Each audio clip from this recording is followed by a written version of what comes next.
Hello and welcome to my video. I'm so glad that you found me online and that you are out there searching for some answers about mouth breathing because I am here to help. My name is Sarah Hornsby and I am a myofunctional therapist here in Seattle, Washington. Many people don't actually know what myofunctional therapy is, so I wanted to put together this video for anybody who's out there searching for some of their answers online. And it may sound kind of strange, but mouth breathing is actually a symptom that most of my patients have, so I'm asked questions about it every day, and I figured if I could put out a video that could help a few people, then it would be worth it. So let's go through this quick self-exam that I have made and see if any of these questions apply to you or your child. Mouth breathing. Do you breathe more through your nose or more through your mouth? Let's find out. Question number 1. Is your mouth open? Just because you do not technically breathe through your mouth does not mean you are in the clear. If your mouth rests in an open position, you will still experience the same symptoms as an actual mouth breather. In adults, an open mouth posture is much harder to detect than in children. It is usually very obvious in young children, and as we get older, social stigmas help us realize that it is better to have a closed mouth. The problem is that most adults who have learned to keep their mouth mostly closed do not realize they still have all of the same mouth breathing symptoms. Try to catch yourself or your child with their mouth open to see if this is a habit that they have formed. It is most obvious during a period of distraction or focus, such as watching TV or listening. Question number 2. Where is your tongue? It may take a little practice to figure out where your tongue rests when it is inside your mouth. Any person who has an open mouth posture or who is a mouth breather always has a low resting tongue and a tongue thrust. These symptoms are one and the same. First, think about the tip of your tongue. Is it touching your upper front teeth, your lower front teeth? Is it between your teeth or is it below your bottom teeth? Try to figure this out. Then think about the middle of your tongue. Is it touching the roof of your mouth or is it laying low? The correct position should be at the top of your mouth, with the tip of your tongue touching near the upper gum line and the body of your tongue filling your palate. Question number 3. Any sucking habits?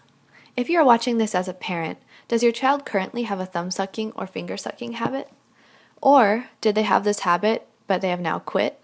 If your child had a pacifier sucking habit past the age of 3 or a thumb or finger sucking habit past the age of 5, they are much more likely to experience negative effects related to their mode of breathing.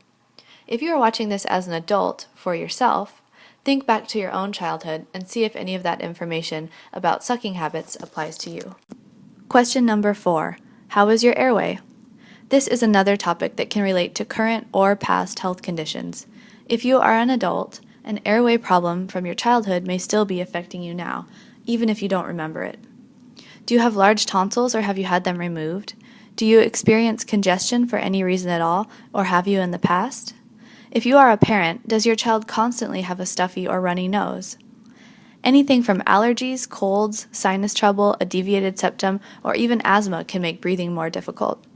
Anything that makes breathing a struggle can lead to mouth breathing and an open mouth resting posture, because this habit is formed as the body adapts to a difficult breathing environment.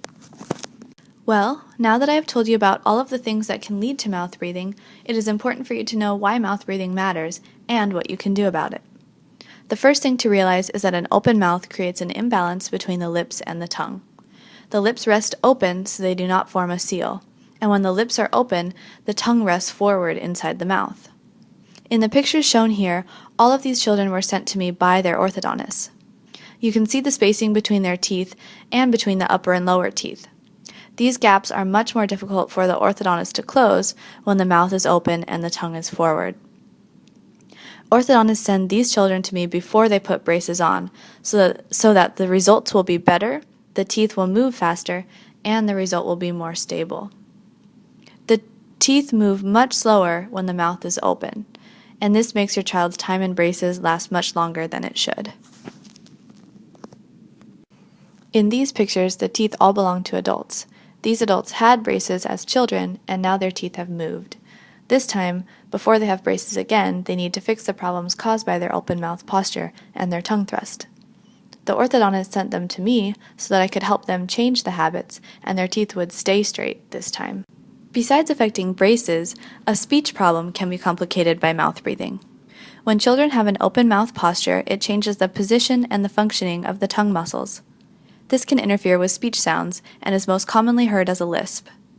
Children with speech problems can benefit tremendously by learning to keep their lips together and mouth closed.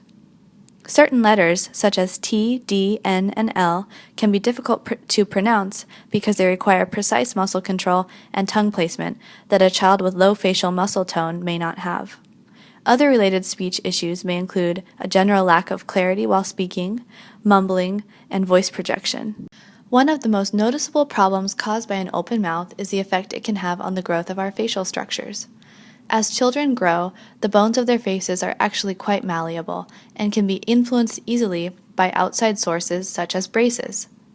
An open mouth is quite similar. For example, if a child's mouth is open for the first 8 years of his or her life, how could this not affect the development of the jaws, cheekbones, and other dental and facial structures? The adult patients I work with are the ones who notice this the most. They point out to me that they have longer faces, less prominent cheekbones and jawlines, and a droopier appearance around their eyes and mouth. It may sound crazy, but many studies indicate this to be true, and I see it on a daily basis in my own practice. Luckily, in children, these unwanted growth patterns can be prevented and changed as long as their mouth breathing habit is changed before they stop growing. Even in adults, they can experience slight changes to their facial and dental structures as they learn to keep their mouth closed and breathe through their nose. Okay, so what can you do now? First of all, just start to become aware of the symptoms that we talked about. Start noticing if your child's mouth or your own mouth is open when you are not paying attention. You can also do your best to try to change these habits on your own. But if you are looking for someone to help, or you would like to ask some questions about your own condition, you can always feel free to contact me. I am now offering free Skype evaluations, and I am very excited that we have the technology to enable me to reach more people. Please contact me to set up an evaluation. You can visit me at my website listed here, www.tongueteacher.com, and email me at sarah@tongueteacher.com. If you prefer, you can always call me directly at 425-223-6005. Or if you live in the Seattle area and you want to come and visit me in person, you can come to my office as well. Thank you so much for taking the time to watch my video. I hope it helped you get some clarity about your own health issues, or that you'll now be armed to help your children with the health issues that they're experiencing. I wish you the best of luck on your search.